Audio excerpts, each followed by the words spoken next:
Hello, I'm Stephen Pierce and welcome to the very first episode of Cyber Wasteland, a new YouTube channel where we'll be talking about video games, movies, TV, comic books, figures, and maybe in future some pet care tips for rats and lizards.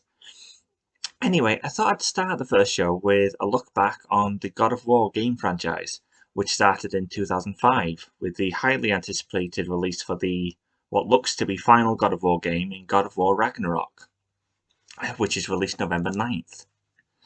Now then, God of War started in 2005 and it was based on Greek mythology. You played as Kratos, a Spartan warrior who had literally mass murdered just about everybody. It was a hack and slash game. They were quite popular at the time. They were more violence over story driven. Devil May Cry was another one. But back to Kratos, he was basically a Spartan warrior, mainly under the control of Ares, and he killed hundreds of innocents, even his own wife and child, which he didn't have to if he had listened to the Oracle. However, as penance for his crimes, his arms were permanently chained with the Blades of Chaos, which are two steel chains burnt into his skin with two blades, basically weapons, which makes you wonder, it's kind of a bad punishment if you're just going to give him weapons and he's a mass murderer. The other punishment was slightly more twisted.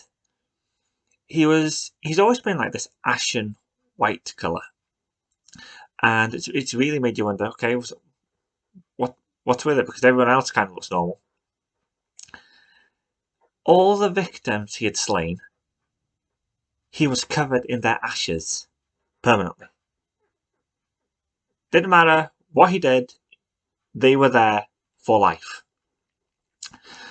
Now, the first game in the series, basically, your Ares, if I remember correctly, is attacking Athens, and Athena sent you on a quest to take down Ares. Fantastic game. Lots of Greek mythology in there: Minotaur, Cyclops, Kraken. It's a really fun and quite strong story, considering that it wasn't known for that in 2005. So that brings us to the climax of the first one, where you take out the God of War, Ares. However, because you've taken out a God of War, that means then you become a God of War, which kind of doesn't make sense when you think about it, because he's been punished for the amount he's killed, and now he's going to be the God of War. So, more killing. That leads us to 2007's release of God of War 2, where basically Kratos is fantastic at his job. Wars, killing, you name it, he does it. Only problem is he's a little too good at his job, so Zeus takes offense at this, kills Kratos, sends him to Hades, takes away all his powers. So he's basically starting out escaping hell. So your then plan basically is to join with Gaina, one of the Titans, and form a mass assault on Olympus to take out all the gods, because you've just lost it. Which again makes you wonder, because he's punished for the amount he's killed and now he's gonna kill some more.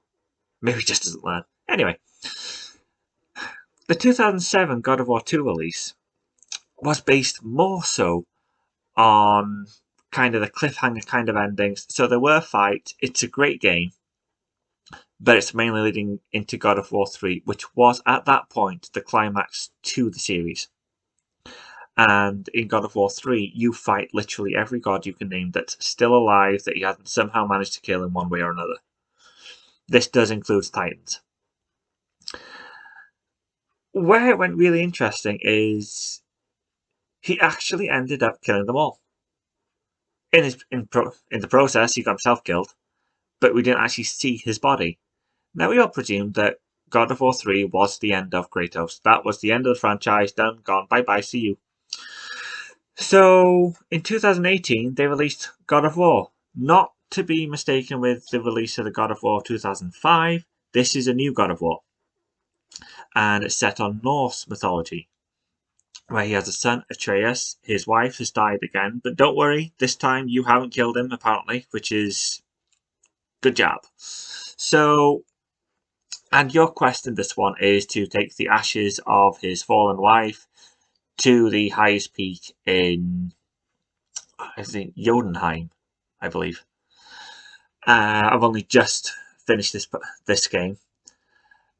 It's a very different take on the character. The attacking in it, well, the fighting in it is a lot more methodical and cerebral than it was previously, which is a hack and slash, where it's basically press as many buttons as you want. In this one, you have to think, which is great to its advantage. Now, Balder, one of the Aesir gods, is the main protagonist in this one. We're not exactly clear why he's after Kratos or Atreus, but something somewhere's happened. Now, the gods of Norse mythology have, I believe, pretty much worked out that Kratos, being a Greek god, shouldn't be there. So, God of War doesn't really go into much detail as to why they're after him or what they're after him for. The fights and graphics to this day are astounding, especially if you play it on a PS5. One of the points I'd like to highlight of God of War going into God of War Ragnarok is there are two endings. Once you've completed the game, you've reached your final destination, the credits will roll. Now, you would think, okay, this is the game, this is the end of the game, finished. You can have some side quests, which are optional missions you can do, but the game itself is done. No. You'll notice as you're walking down the steps, Atreus will mention a couple times, is it time to go home? And continue on. You'll get to the boulder where you'll meet the two dwarves which you have met throughout the game, Boulder and Sindri, Brock and Sindri, and they will be on about how the weather has changed and Ragnarok is coming. And you'll notice outside on the game map, it started to snow. Now this is the true ending of the game, what I'm about to tell you now, so this is what I'd suggest you do. You can still go back to do your optional missions later, but you're going to need this for Ragnarok. Go back to your house, the first place you were in the game. Go to the bed, click the button it tells you to. It will give you the true ending to the game, which leads directly into Ragnarok, which is released on November 9th. I literally can't stress how good a game series this is. That's about a wrap for God of War. Next time, we'll be looking at House of Dragons, an overview of that series. Some good points. Trust me, there are a lot of bad points about that series. And the next game we'll doing more of a review per level, and that will be the new Arkham game, Gotham Knights. Until next time, see ya!